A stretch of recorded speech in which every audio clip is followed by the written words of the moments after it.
What up, bitches? Straight from the underground, it's Joel and Naomi talking about the streets and dating culture from the road. Wrong side of the road. Oh my God, tracks. just let me tell my story. Okay, you know how that's that thing where it's like, I'm not for the street, I'm for the streets? And it's I don't. Okay, so it was like this thing a couple years ago, and it's still going to this day where people are like, oh, I'm for the streets, which means like you're a whore. Like straight up, like ridiculous, like be safe if you're doing this. Like we don't care. We will support you no matter what. But like be safe, go get tested, wear a condom, things like that. And take your Plan Bs, people, and your birth control. We don't need extra children in this world. Both of us hate children.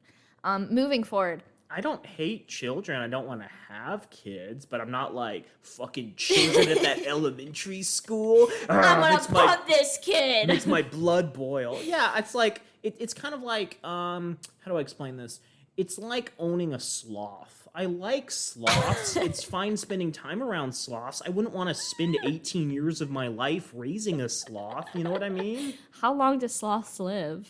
I thought they were like pretty short term. I think they live for a while, partially because like they live such sedentary lives. Yeah. It's like what can break? Yeah. How are they gonna die? They're basically a big ball of fat.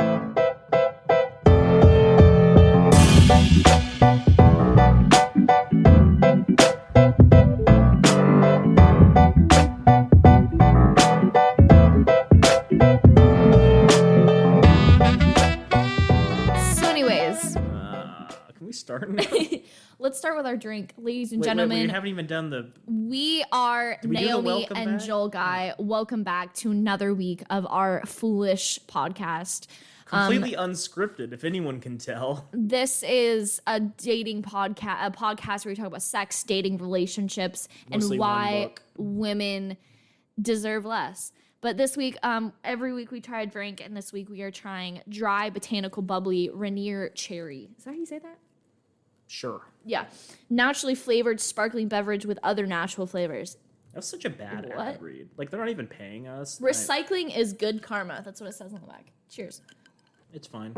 I don't like it. I taste the cherry. It's very strong, but it could be a little sweeter. 60 calories, and you're telling me there's no flavor in here?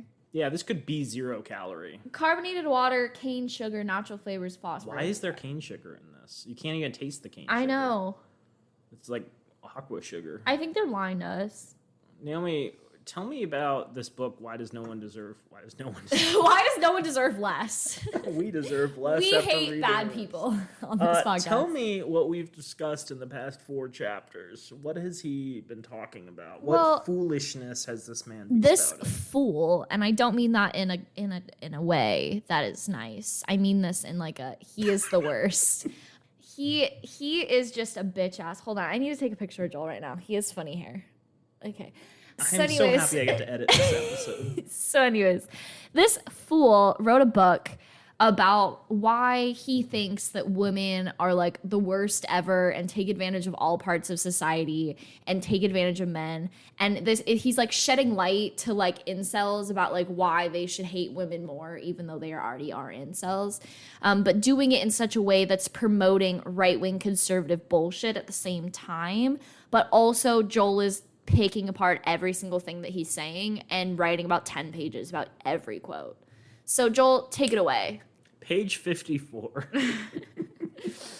We're starting chapter 5, Naomi. We might finish chapter 5. Probably not, but we'll try. Bless up. Chapter 5, Naomi, is called The Ugly Truth. And at this point, I don't have a funny name, like an alt name for the chapters. Okay. I'm just like, isn't it funny that men suck? Yeah. Okay, good. My material is consistent. It kills every time.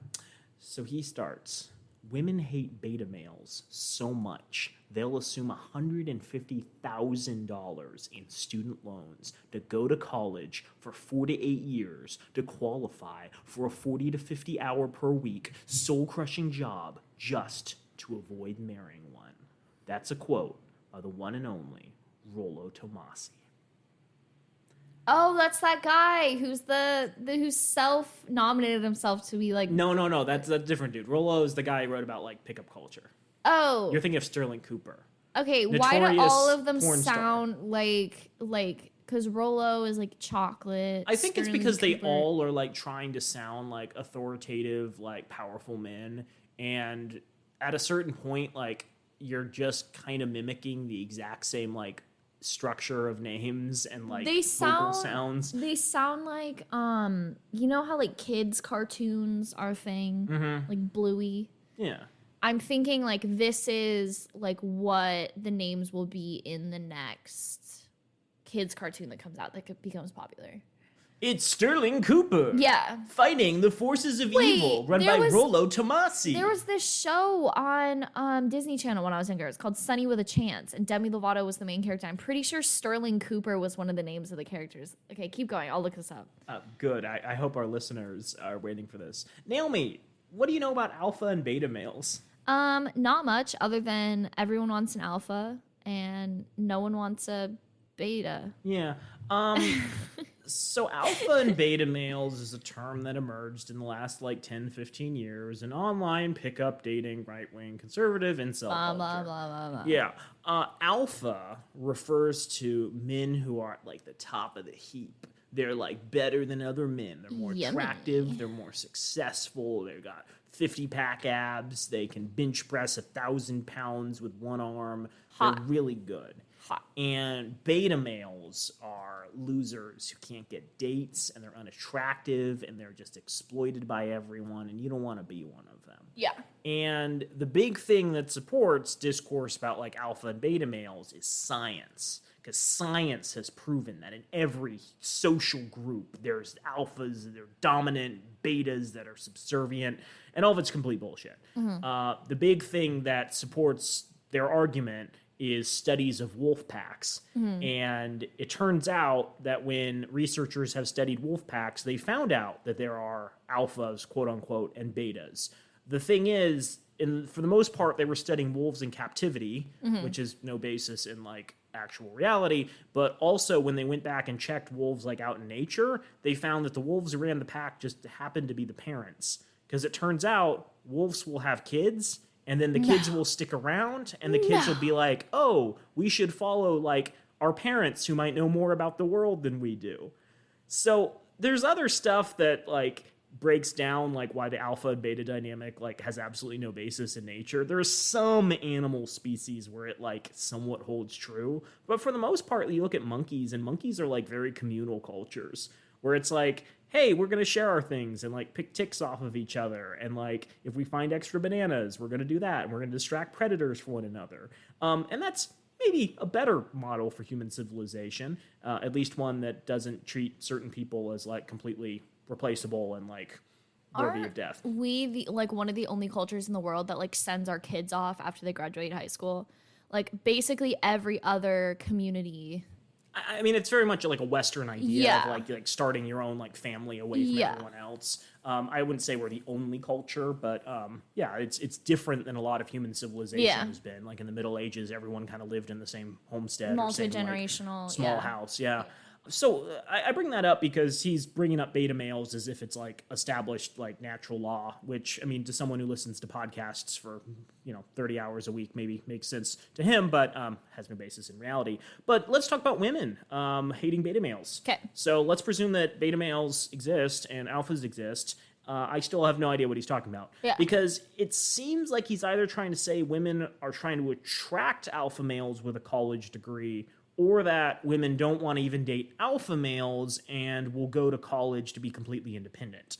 Which makes no sense because he's implying that alpha males are better than betas, but also the rest of the book has been about how women don't want to date anyone. Yeah. So I don't know where he's going with this.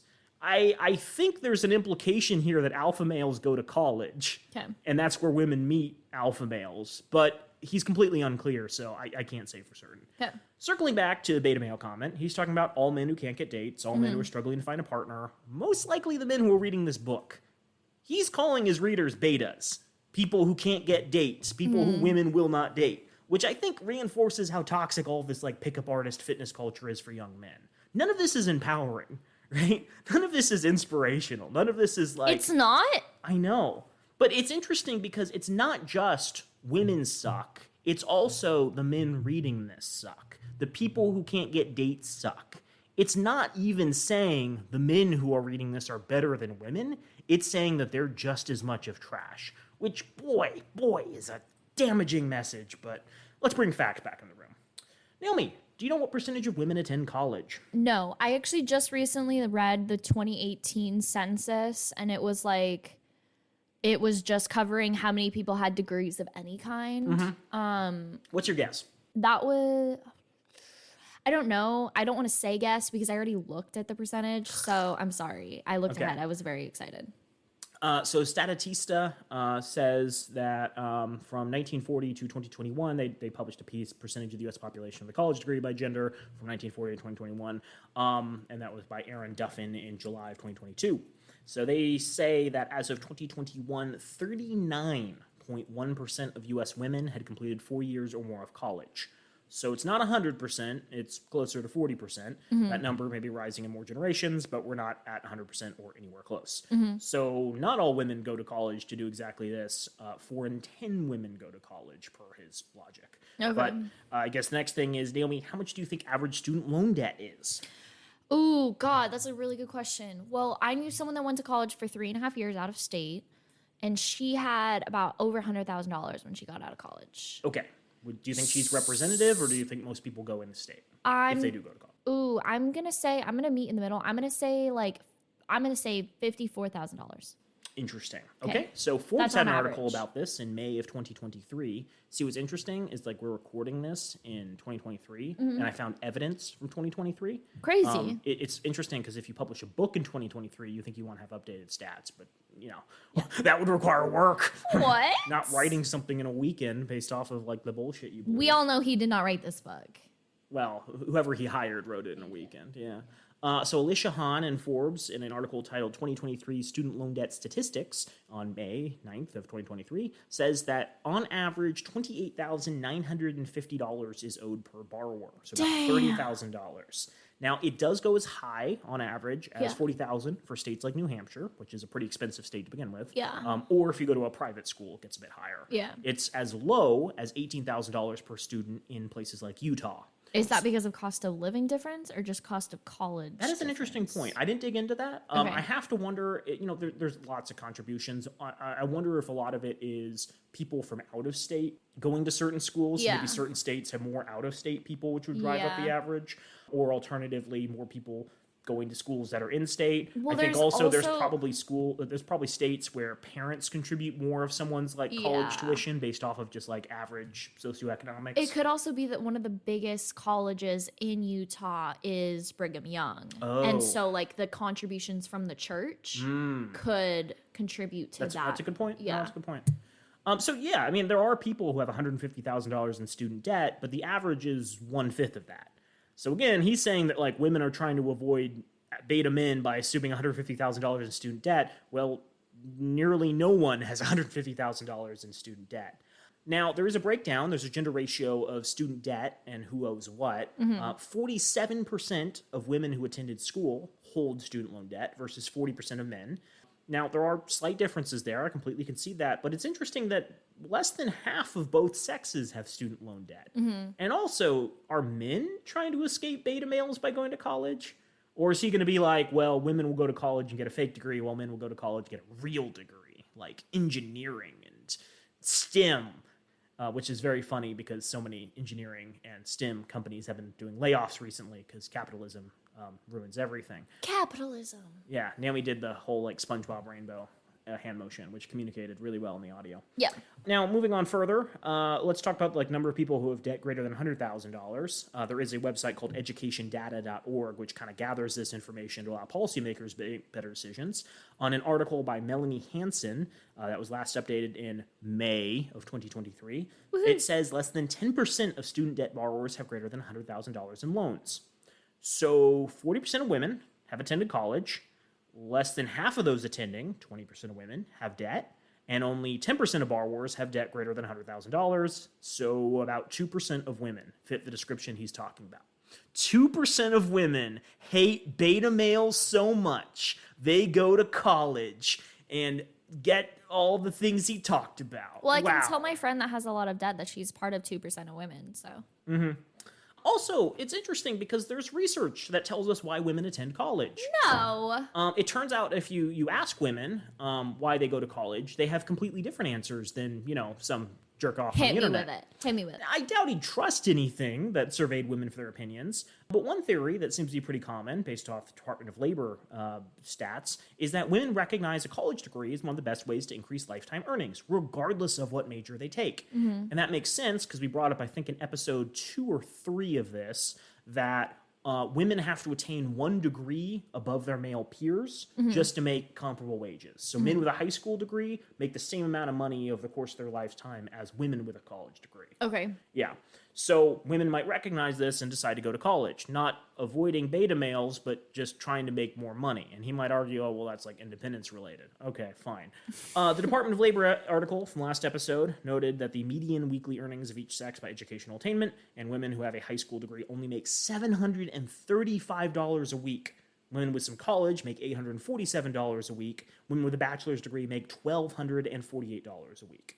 Advanced degree carrying women make $1,546, which is double what someone with a high school degree makes. So women have a very high incentive to go to college simply for the money. And here's the thing, Naomi. Okay. A woman who goes to college can still marry a man, or woman if they so choose. Yes. But they can still marry a man and have children, fulfilling the terms of the old contract. Does that blow your mind or what? Well, okay, so call me crazy, but I need to poke holes in this. I understand what you're saying, that women can women can get their degree, they can marry. Some people say women can't, yeah. I say women can, yeah. They can get their degree, they can marry whoever they want. I'm going to push back. I don't think that it's the same contract that he is talking about. Yes, he was very vague. We poked holes in his vague argument about what exactly the contract is. But he wants a totally submissive, right-wing whack job of women. Like, he wants that ideal. You're not going to get that because education breeds liberal agendas. So he wants uneducated women to be a part of this contract. That's why he's pushing this, oh, you shouldn't marry a woman who's been to college because of her debt. And that's the reason. Yeah, no, I completely agree with you. I just think it's important to emphasize, A, that he's completely full of shit in We already knew that. so many ways, but also that he likes to say that the old contract was simple, but in reality, per his own definition, the old contract is incredibly complicated. Yeah. Men have to have financial resources to support a family. Men have to be religious. Women have to not have multicolored hair. Women cannot be bisexual or pansexual. Women have to have not gone to college, right? Like, there's so many stipulations that he keeps adding to this that makes it a very complicated prospect. And I haven't run the numbers specifically, but the number of people who, meet that definition, I'm going to guess is pretty low. Especially because, and this is crazy, a lot of religious women go to school. A lot of religious women go and get college degrees. I'm not saying that, incredibly religious women go and use those degrees out in the world, but, a lot of religions recognize that one of the best ways to meet highly qualified men for their women is to send them to college. Well, that, and it's also, I'm a big proponent of college because it's a really great way to meet a diverse number of people in a small area. I'm a big fan of college so that you can get really good at consuming vast quantities of alcohol and win drinking competitions, like Marion Ravenwood did in the Indiana Jones film. Just ASU. That's one of the coolest scenes in cinema, where Marion Ravenwood is sitting in her Egyptian bar, and there's that guy, she's drinking, and she beats him in the drinking competition, and then the bar gets burned down by the evil Nazis. Yeah. Damn, Indiana Jones is such a good film. Why are they releasing another one? They're going to ruin the magic. He's so old. He's so old. I'm not ageist. And I don't mean that in you can't do things when you're older. It's just it's going to ruin the magic of Indiana Jones. He's not going to be able to even shake someone's hands without breaking. Damn. Yeah, I maybe that's a little. Okay, so after that single sentence, Aaron decided to continue. At first, most people won't believe that because of the absurdity of the claim. Can you believe that women will go to college to avoid dating beta men? For all humanity's time, one sex never really liked the other, that with 100 billion humans created over their 200,000-year history, women were never really all that interested in men. But before you dismiss it, just set aside any reservations you have for now and look at some of the evidence as if you were an impartial lab scientist conducting an unbiased experiment. First, look at what many would consider the ultimate point and purpose we're here, and the ultimate decision a woman can make regarding a man: reproduction. I don't know, the ultimate decision a woman can make with a man is probably whether or not to murder them. Right? That has some finality, right? The ultimate. Yeah. Presumably, feminists would have you believe in the horrific Stone Age patriarchal past, where men would clobber women over their head, drag them back to their caves, fuck them, and make them have children. Women did not have a choice. But the human genetic record does not indicate it. It was quite the opposite.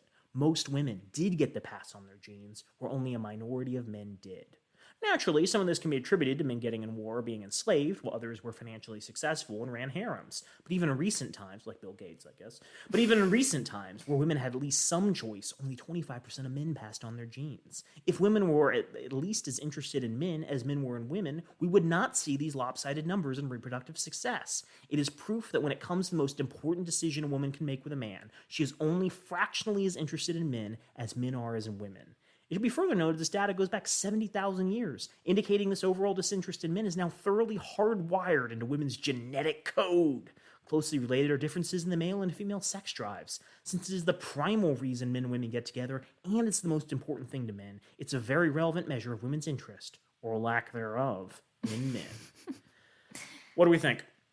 So, first of all, I want to go back to the fact that he said 200,000 years ago, because we've already talked about that, but I'm just going to reiterate that point. Also, was he there? Because how do we know that there was no consent in sexual situations in the caveman days? That's a really good question, Naomi. I would guess in order for any sort of group to survive, there would have to be some sort of agreement. And if someone was getting the short end of the stick, they might not stay in that group for a significant period of time. I don't know. Next question. What the fuck? How did he get this statistic of 25%? You know? I know. Okay, go ahead. Oh, well, can we move on? Yeah, go ahead. If you have additional questions, we can talk about this. That was my only one that was like... So this is interesting. Bafflingly, he begins to use citations again in this section. He stopped for a long period, now he's starting again. This time he actually starts numbering his evidence. Up until now, he's only give like links to the back where he put the URL, but now he actually has numbers telling you which citation is which. Citation 1 to 10 did not have links to the URLs he gathered. 11 does. Really weird, and that's something you should probably catch in editing, but who says this book was edited? Oh, besides the fact that someone was paid to edit it, but whatever. Okay, so I found an article, which I believe is an article. He's talking about 8,000 years ago, 17 women reproduced for every one man from the Pacific Standard magazine. It is by Francie Depp. It was updated in June of 2017, originally written in 2015. Wait, I'm confused. So one man... 17 women passed on their genetic material for every one man. Oh, okay. Yes. Okay. So the article says what he claims, that researchers at ASU have found far more genetic diversity in the X chromosome than in the Y chromosome. Okay. And using that information, they calculated for every 17 women passing on their genes, only one man did. Okay. These researchers were pretty confused. Yeah. And they assumed that it might be culturally related, such as people hoarding all the resources, including women, and deprived others, likely slaves, of passing on their genes. So harems, like those of Chinese emperors who had hundreds of women to reproduce with.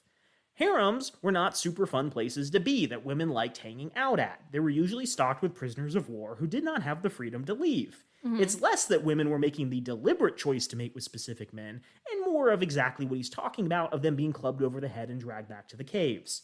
That's also what a lot of prehistoric tribes did when they fought, killing all of the men and dragging back the women to their tribes as loot. This is not women being able to make choices, which is what he's arguing, that women had the choice even in quote-unquote modern times.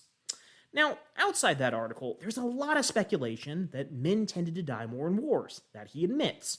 Throughout history, which would add up to over thousands of years, where women are more likely to reproduce. It's not even them choosing specific partners for resources, just there being less partners to choose from, right? If there's one man in your village for every 3 women, you're more likely to reproduce with that man. And that genetic gap is going to expand as generation by generation, there's more women and less men.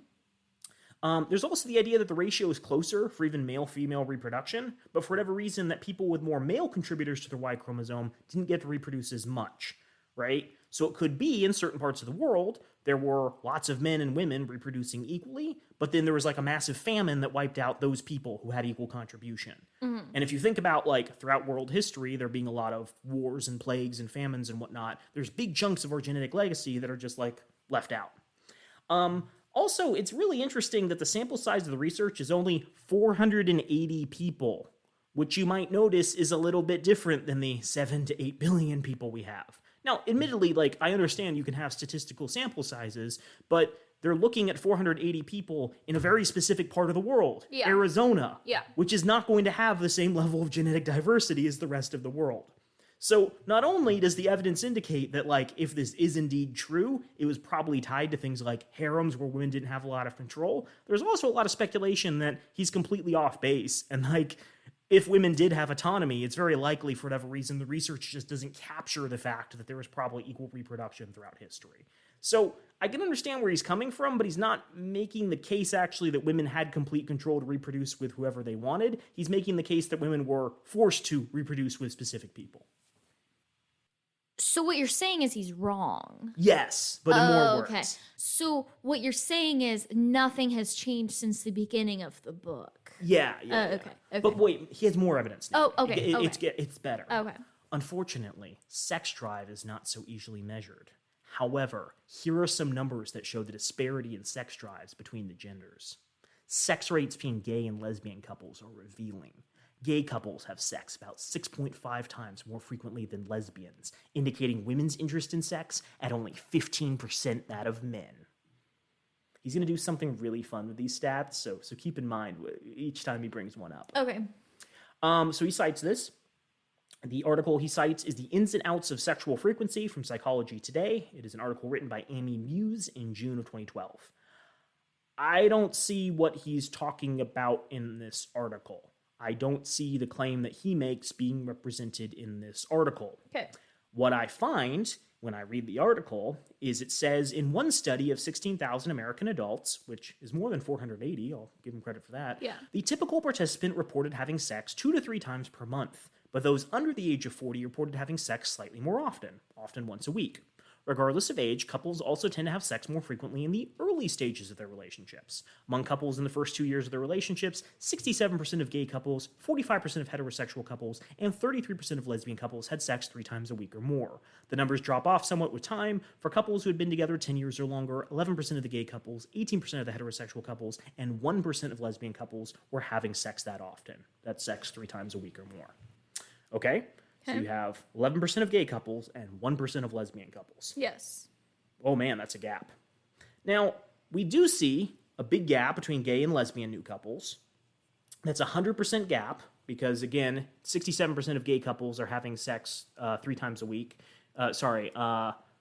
Yes, 67% of gay couples in the first 2 years of the relationship are having sex 3 times a week, but only 33% of lesbian couples. Yes. So that's a 100% gap between gay and lesbians. Yes. However, couples who've been together for over 10 years, there's a 1,100% gap, according to that data, where 11% of gay couples and 1% of lesbian couples are having sex that often.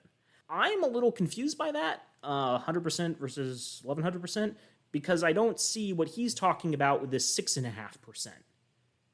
Remember, he says that gay couples have sex about 6.5 times more frequently than lesbians, but we have 10 times? Sorry, we have 2 times, and we have 11 times more often. Joel's breaking his brain right now.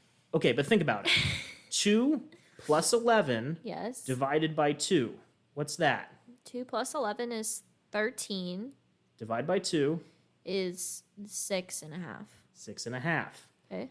He says in his book, gay couples have sex 6.5 times more frequently. I think how he got that number is he added together if you've been in a relationship for 2 years versus if you've been in a relationship for 10 years, then divided it and averaged it out. I think you're giving him way too much credit for this.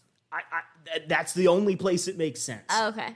Now, my argument responding to this is there's a couple of things that you should consider when it comes to sex differences.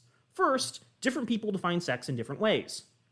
For some people, it could be fondling. For some, it could be oral sex. For some, it could be penetration. Saying lesbian women are having sex less often doesn't tell you that they're having less of the sex they like to have. The article he cites even mentions this as a possibility, noting that estimates of sexual frequency rarely break down the types of sexual activity, but just focuses on penetrative sex. So, yeah, lesbians might use devices like dildos less frequently in the bedroom than gay men have penetrative sex. That's very true. I don't know if that tells us anything about whether or not they're satisfied with their sex lives, or if they're like having the types of sex that they find most convenient and wholesome. Yeah. B, there's no accounting for satisfaction here, because maybe lesbians crave sex as much as men, but find that their interactions with their partner tends to get them to orgasm more frequently, right? Ooh, okay. If men aren't necessarily as good as like giving pleasure to their partner, women who have sex with women might find that they're happier in the sex that they're having, and they don't need to have orgasms as frequently, or they don't need to have sex as frequently because they're having orgasms more often. C, we've discussed coercion before. Maybe gay men have the same problem as straight men in coercing their partners into having sex the other doesn't want to. Okay. I'm not trying to like put a stigma on gay people, but It's I am just a saying that possibility. coercion exists in heterosexual relationships, And same often in by the male homosexual partner. Why would we relationships. think it doesn't exist in homosexual relationships? Yeah. And it's not even like necessarily force. It's just like one person's feeling tired and the other is like, I'd like to have sex. I'm like, okay, we can have sex. And in that instance, lesbians might be far more comfortable saying to their partner, I don't feel like having sex, and the partner respecting that. D, the actual acts of sex for gay men seem easier to perform than lesbian sex. We don't need to go into like the dynamics of things, but a blowjob or a handjob seems easier and faster to execute than cunnilingus and fingering. And that's borne out by the data. Sexandpsychology.com in 2019 had an article by Justin Laymiller. It was titled, How Long Does It Take Women and Men to Reach Orgasm? The average time for men to orgasm when they are having sex is 5 to 6 minutes, while women take over 13. And that is when they orgasm.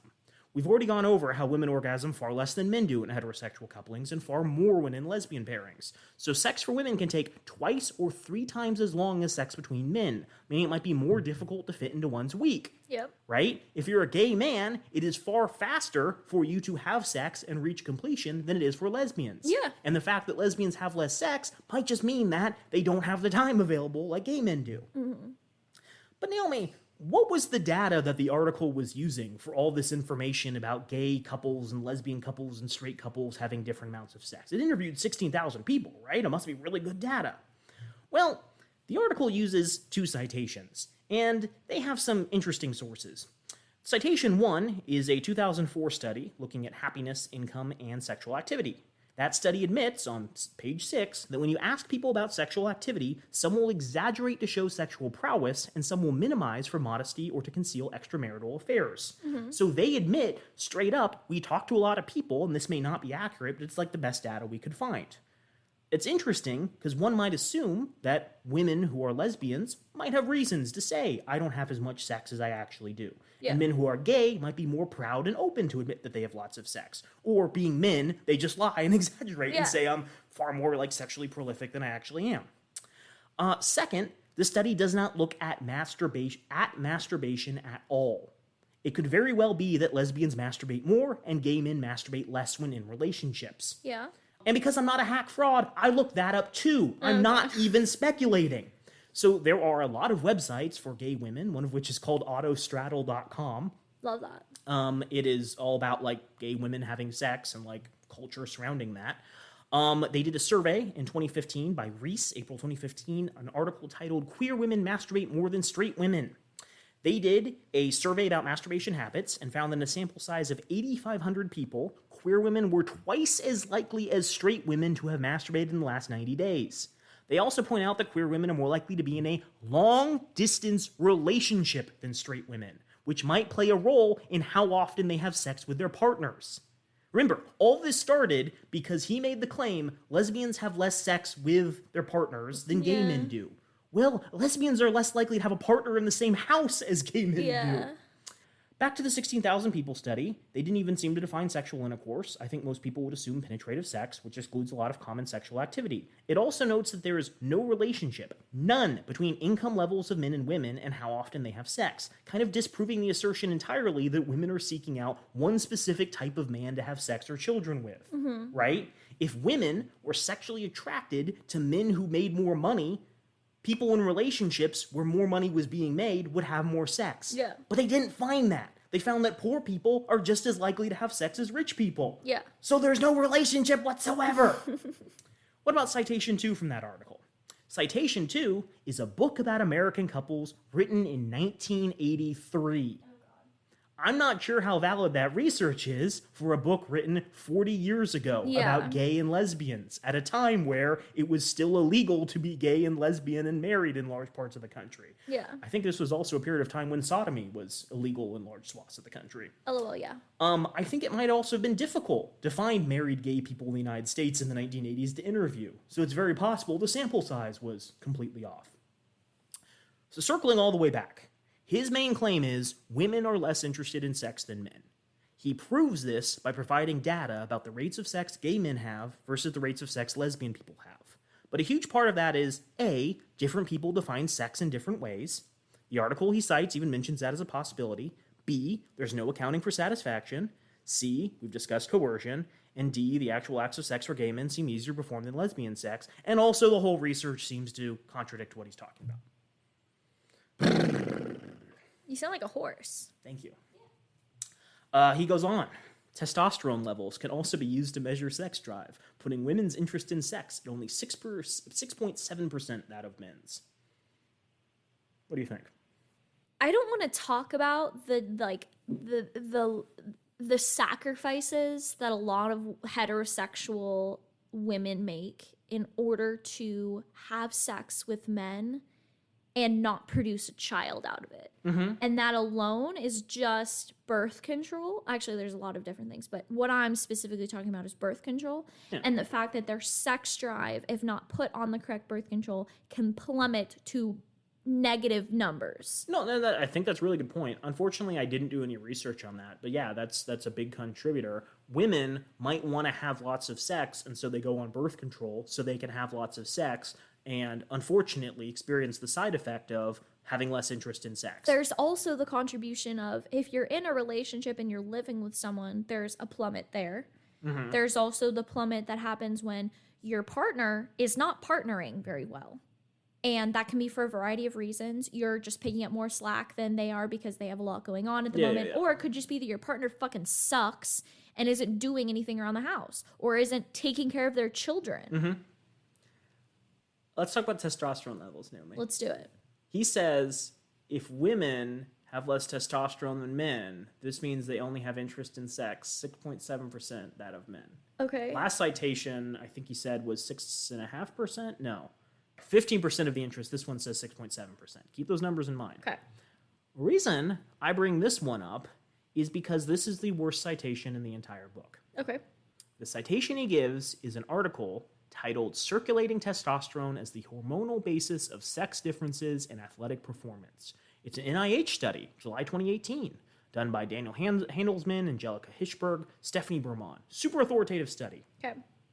This article, Naomi, is an article arguing that testosterone plays a huge role in athletic performance. Mm-hmm. By crunching some numbers, we can establish an upper limit on how much testosterone women can have before they have an advantage over other women, which seems kind of transphobic and ignores the whole Michael Phelps being allowed to compete, even though he's a superhuman, but whatever. The article doesn't seem to mention anything about sexual activity. The only sex it talks about is biological sex. The sex differences he's talking about are not how much sex people have, but how much muscle mass they have. Mm-hmm. This is an article on sex differences about muscle mass. Yeah. He thinks it's an article on sex differences about how much sex people have. This idiot couldn't even be bothered to read the abstract of the paper and assumes that an article about differences in sex differences is an article about how much people desire sex, but it's actually about how much testosterone contributes to muscle mass. Yeah. This is the worst citation by far. This is the hard-hitting data he's using to defend his point, and it has absolutely no relation to what he's talking about. This is like freshman college paper writing F-level citations. It's insane. I mean, part of the synopsis is like, oh, well, circulating testosterone concentrations rise in men because testes produce 30 times more testosterone than before puberty, blah, blah, blah, blah, blah. Yeah, nothing about, like, how much people desire sex. Circulating testosterone in men's bodies is 15-fold.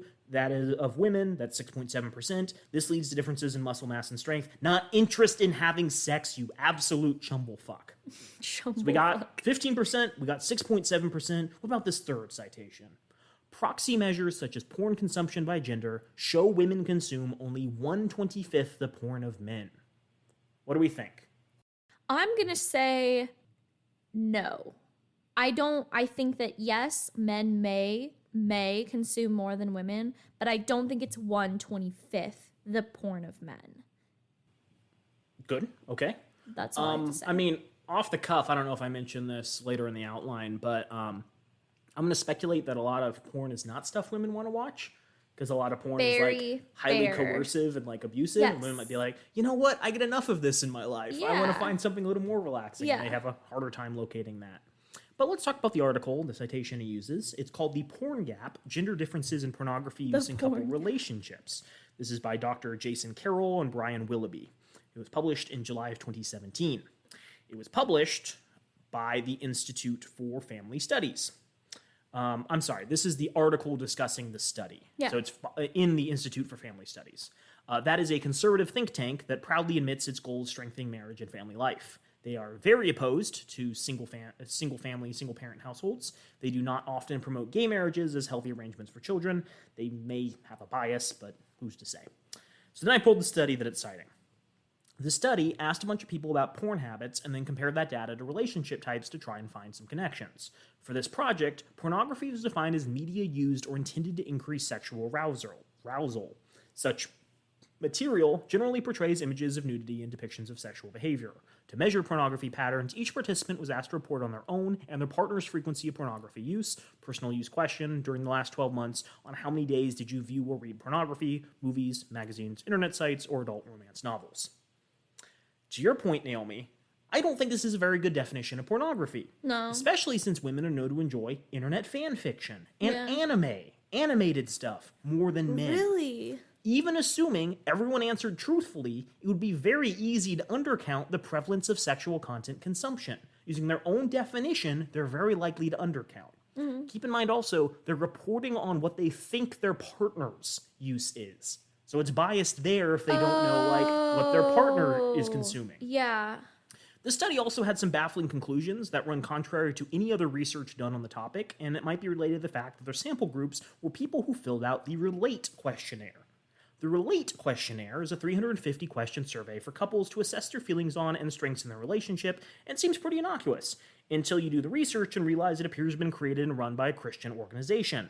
There are resources available on their website that offer premarital counseling for Christian couples. They don't seem to mention gay people anywhere, and they have articles that explore topics like whether or not it's okay to break up with your partner over porn use.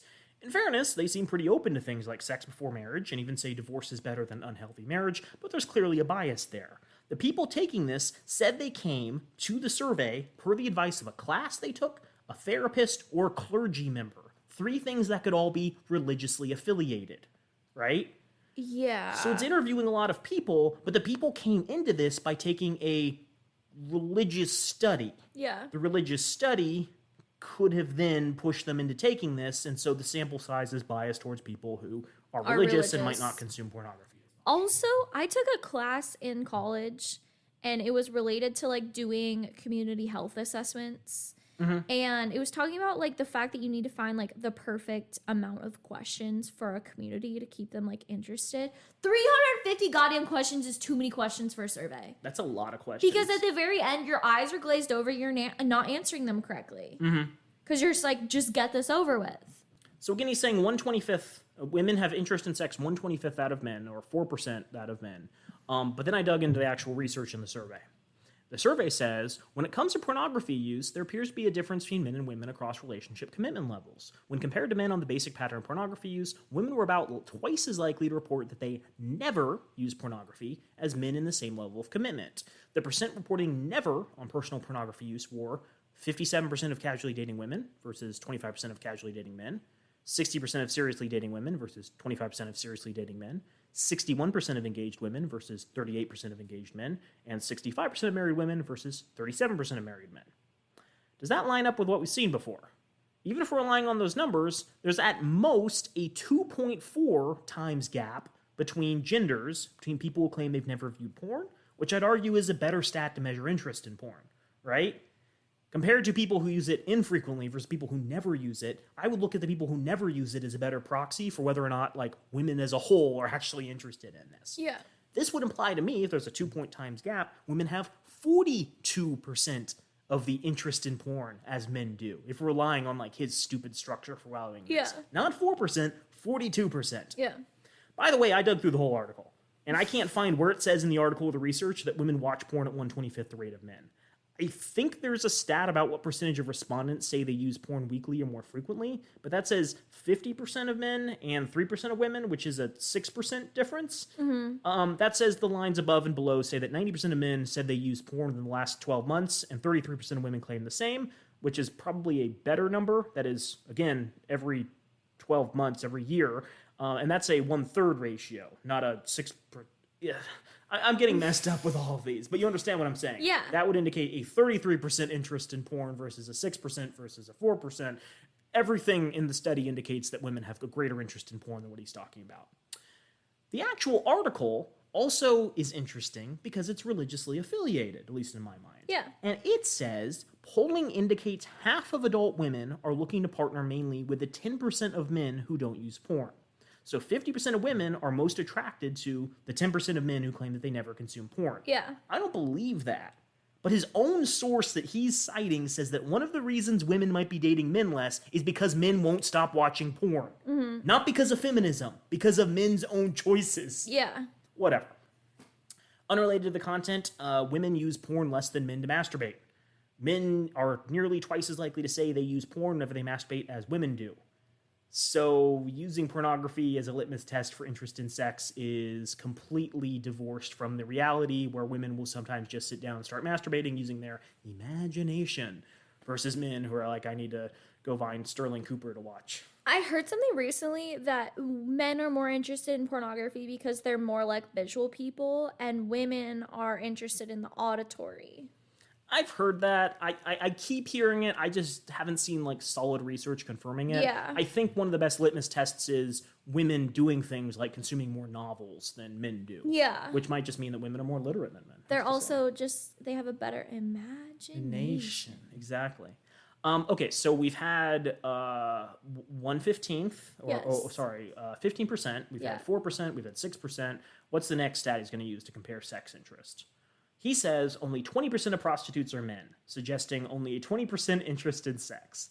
Wow, incredible research. Great work. Wait, he's saying that men are only 20% interested No. in sex? He's saying women. He's saying men use men use female prostitutes. Yeah. Women use male prostitutes. If only 20% of total prostitutes are men, that suggests women have only 1/5 the interest in sex. So he's being homophobic. Good call. That's interesting. But he's also being inaccurate. Why not both? So yeah, this That's would what be he said. inaccurate He's given that gay men exist and use sex workers. Women have the ability to use lesbian sex workers or heterosexual women who have sex with women. Yeah. Men make more than women, as we've discussed, so they have more disposable income than women to spend on sex workers. And, as we've pointed out this very episode, women have more to lose from hiring a prostitute.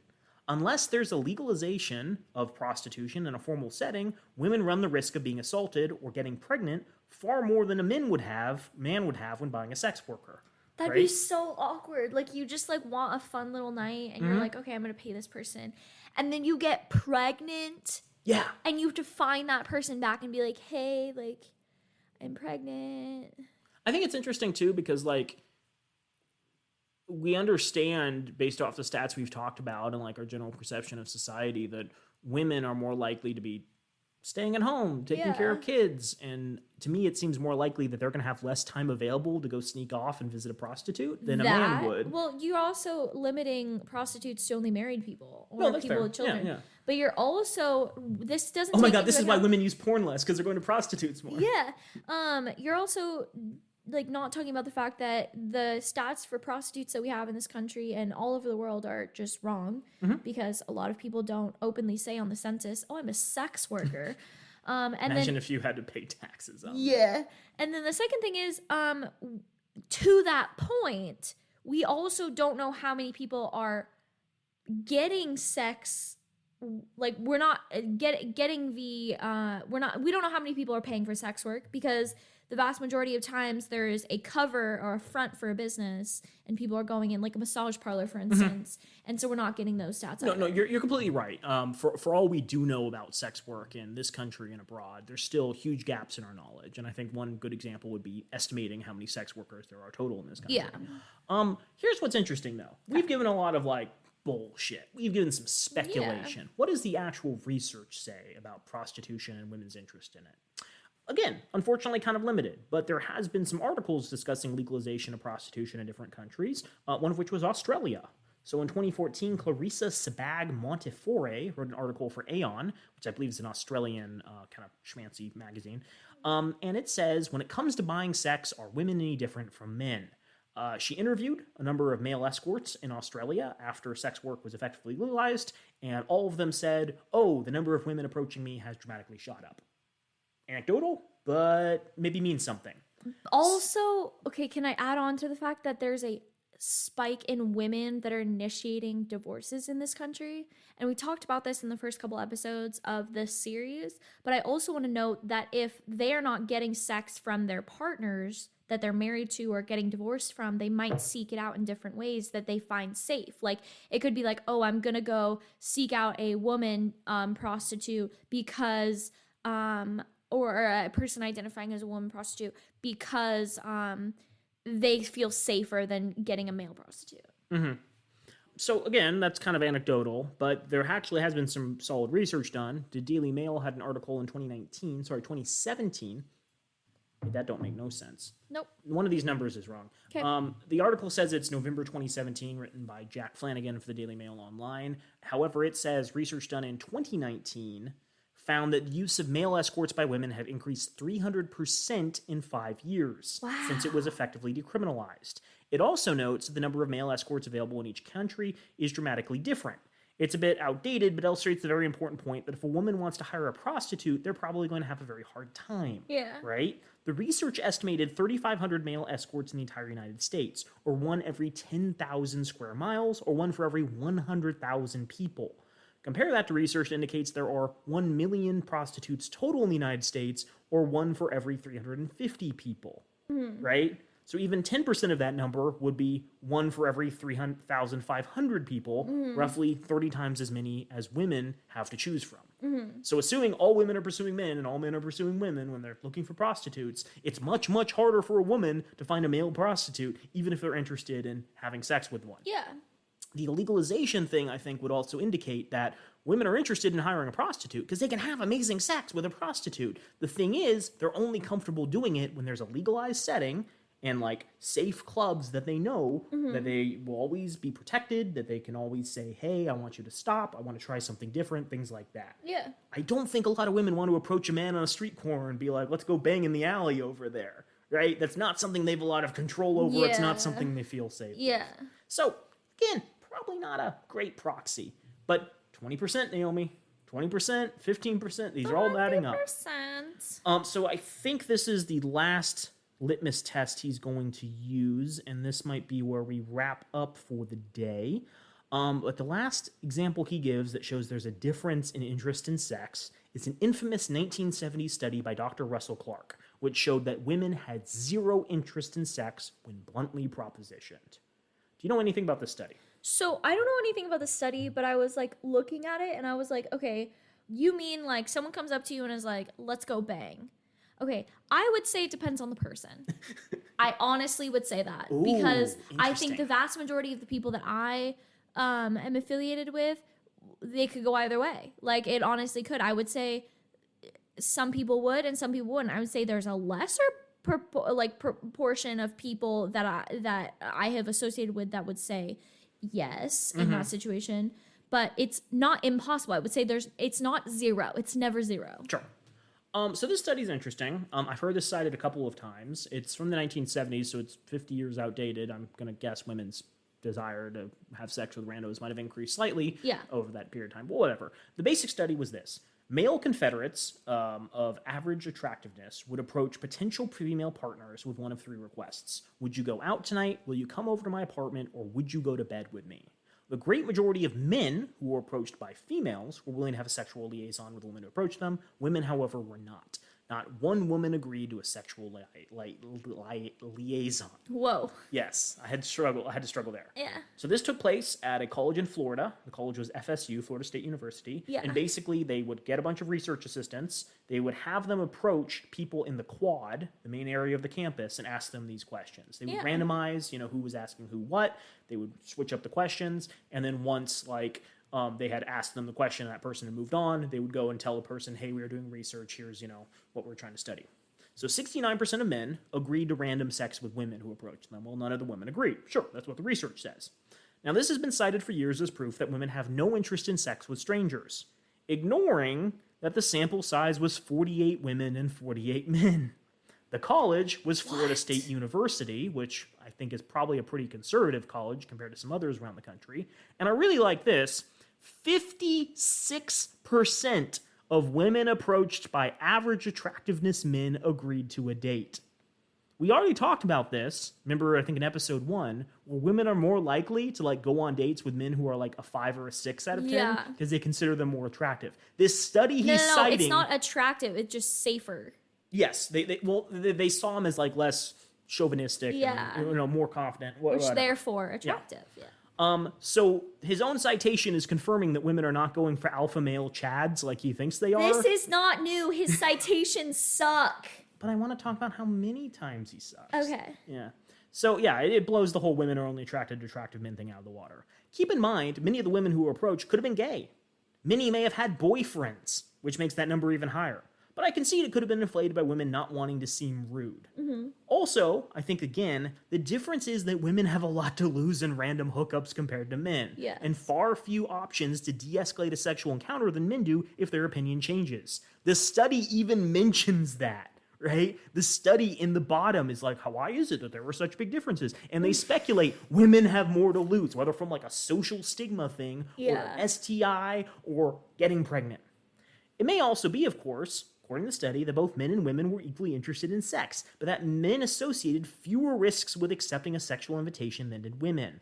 Men may be more confident of their ability to fight back a physical assault than are women. Also, the remnants of the double standard might make women afraid to accept the man's invitation.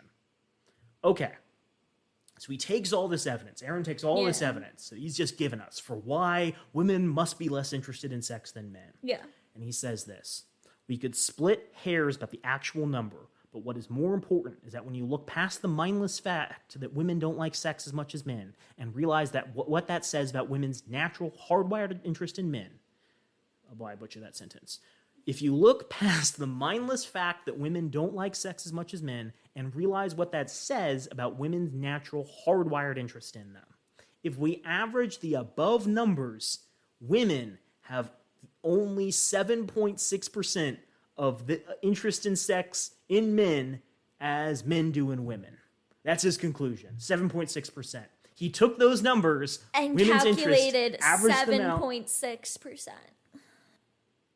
We're below freshman college. This is middle school paper level. This is horrendous. This is not how statistics fucking work at all. You can't go... I looked on Redfin, and Redfin says my house is worth $400,000. Yeah. And Zillow says it's worth $250,000. Yeah. And the assessor says it was worth $350,000. And my neighbor Pete says it's worth $800,000. Therefore, it must be $450,000.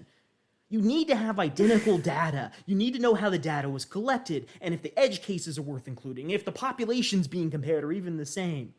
This is so bad. He's like, I'm doing scientific research. No, you found some stuff that you thought was related and averaged it together. It's like apples and oranges and gold nuggets. It's completely arbitrary.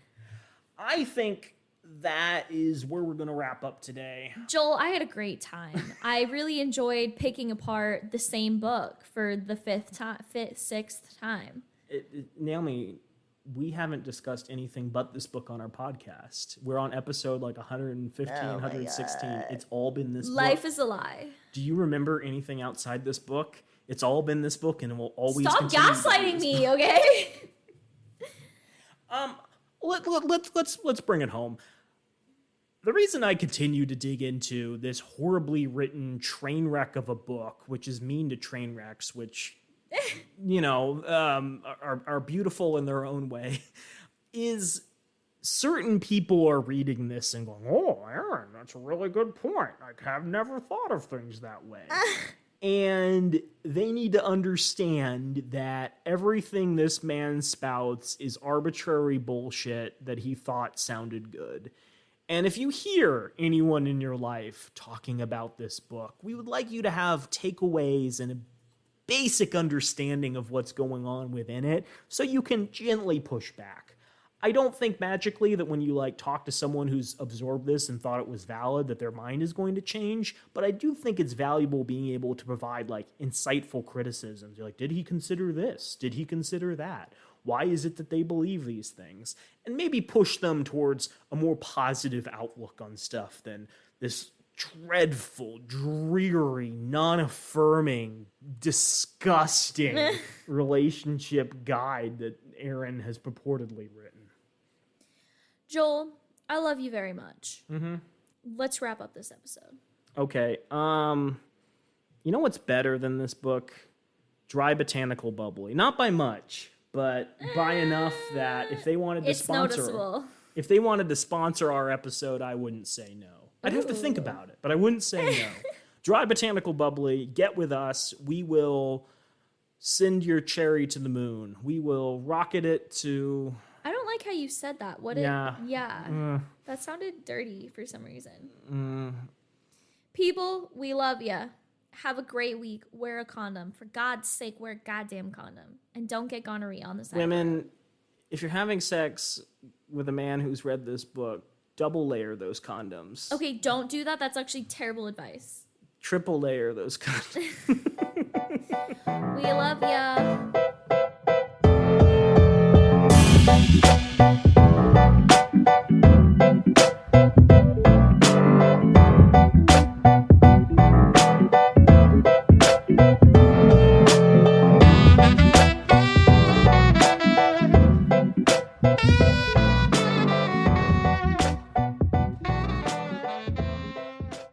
We have many thanks for the use of our theme music, which is the song Drop by Ketsa. You can find more of their music online at ketsa.uk. You can also find Date These Guys online on Twitter and Instagram at @DateTheseGuys or visit datetheseguys.org. If you have questions for the podcast or want to be a wealthy sugar parent, please send an email to datetheseguys@gmail.com. If you'd like to support our work, please consider becoming a patron at patreon.com/datetheseguys. We have behind-the-scenes information, early episode access, participation in polls, and exclusive access to a guy sibling map of date ideas for the Arizona area. Since the world sucks right now, we are currently donating all Patreon proceeds to trans organizations like the Trevor Project, a trans suicide prevention organization, and moving assistance funds for those fleeing states outlawing their very existence. Please consider becoming a member and supporting our work today.